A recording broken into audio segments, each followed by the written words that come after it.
We move on to them searching for Matt Guitar Murphy. Pretty much my favorite song of the entire show now appears here whenever we get John Lee Hooker's musical number. As soon as John Lee Hooker gets done with his number, they walk in to Matt Guitar Murphy's Soul Food show. And you can understand how it would be bringing down the big bills if, John Lee Hooker was outside this place playing all the time. His wife, played by Aretha Franklin, is going to make sure that he doesn't leave with these hoodlums, and so she reminds him to think about what he's trying to do to her.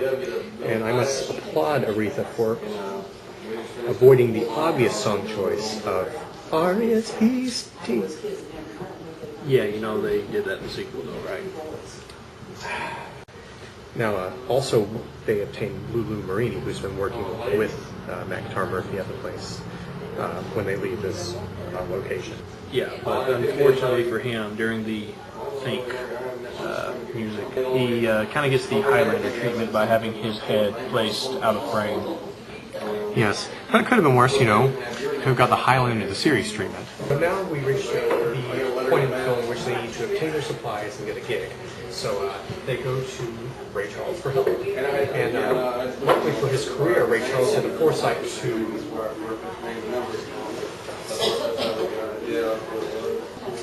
Well, anyway, the important thing to remember is that no tail feathers were heard during the shaking of this picture. You get it? So how are they going to get a gig? Well, why don't they just steal one from the good old boys and work at Bob's Country Bunker, where they're asked if they can play both country and western music. And just like NutraSwing and Splenda, if you're really nitpicky, you can find a difference between the two. Yes, country kind of seems to be the more emo of the two.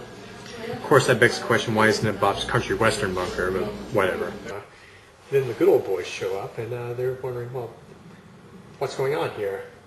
Yes, they wait until closing time to show up for their gig. Right. And now Bob is also angry with the Blues Brothers because, what you know it, they were supposed to be paid $200, but they drank $300 worth of beer. So to get that $100, he and the good old boys will chase them down throughout the rest of the movie, which makes no sense. Yes, because the police, it's their job to chase them down. The Nazis, they're Nazis out for revenge. Right. So that makes sense. Yeah, they didn't even do anything to the good old boys. And, I know $100 was more back in 1980 than now, but still, it would have been much more cost effective to just leave them alone. Right. But, of course, all these people who are chasing the Blues Brothers, the police, Carrie Fisher, the neo-Nazis, and now the good old boys and Bob, they won't have any trouble finding them because they've just been booked at the Palace Hotel Ballroom, and they're advertising all over the place. And of course, this also allows for this montage, which allows us to get one more cameo out of all the big names from the picture. Right. So then we see them having to stop for gas, which will be important later because, they need to have a full tank of gas to be able to escape. And we also get a gas station blowing up in the extended cut. What was the purpose of that? Because people like explosions. Well, thank you, Michael Bay. So they get to the place and, they have to sneak in, but to stall for time, we have Cab Calloway, who decides to perform his most famous song, Minnie the Moocher. And as soon as he starts performing it, suddenly the band just transforms, because that's the power of scat. Yes, but then once he stops singing, all of a sudden the carriage turns back into the pumpkin and horses turn into mice. That sounds more like the sequel. I was just thinking that. After they perform their, 2 songs? Yes. After keeping the audience waiting all that time? Yes, they kept the audience waiting all that time, did all that promotion, and if I was in the audience, I would be wanting my money back after getting 2 songs. But thankfully things work out, they get the money and such, and the band gets paid, even though they also kind of get arrested as implied by the ending. And so they escape. They dupe Carrie Fisher into letting them go, and so she's out of the picture. The good old boys are quickly taken out of the picture, which leaves just the neo-Nazis and the police. Of course, the police start following them in this huge chase scene, which would of course make you think of a movie from H.B. Toby Hallecky. That is, if you're into 70s, low budget, independent, no. We basically get a travel log of Chicago as they're driving around narrating everything, acting once again rather nonchalant. Then they're confirmed by the Illinois Nazis once again, and wouldn't you describe this as basically Looney Tunes physics we're getting by this point, as they're doing flips through the air and crashes and such? Yes, I definitely would. And I'm just watching this going, this is impossible but entertaining. Impossibly entertaining. Then we have the National Guard and, police on horseback and tanks. Coast Guard and yes. SWATs.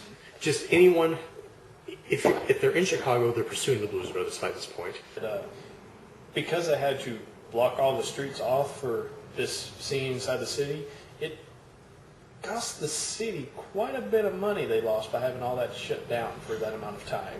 Right. Which is why Dan Aykroyd and John Belushi donated about $50,000 to charity afterwards.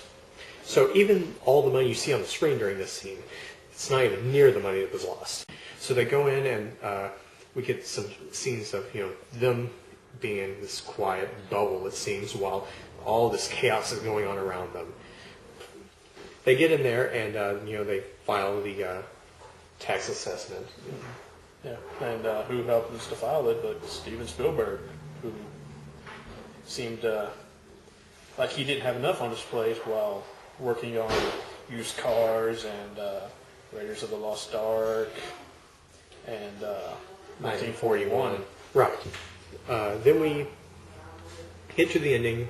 They're arrested with like a billion guns pointed at them, and they perform Jailhouse Rock as we get one more montage of everyone in the film. Well, of course. So overall, it's just a very splendid film that I think you'll enjoy. So I'll contribute to this the only knowledge I know of the production of the Blues Brothers, and that's the fact that nearly everything was done on location. The scene where they're jumping over the drawbridge was filmed by jumping over an actual drawbridge. The scene where they are going through the mall was done in an actual mall. It was abandoned at the time, so they could get away with that. At the theater where they performed at the time, it was a country club that actually existed. They had to have a helicopter to drop the Nazi car from a mile above the ground, and that was done in Milwaukee, which is why if you pay attention you'll see a Milwaukee skyline in the background of that shot. The Cook County's assessor's office, the outside of that was the real assessor's office.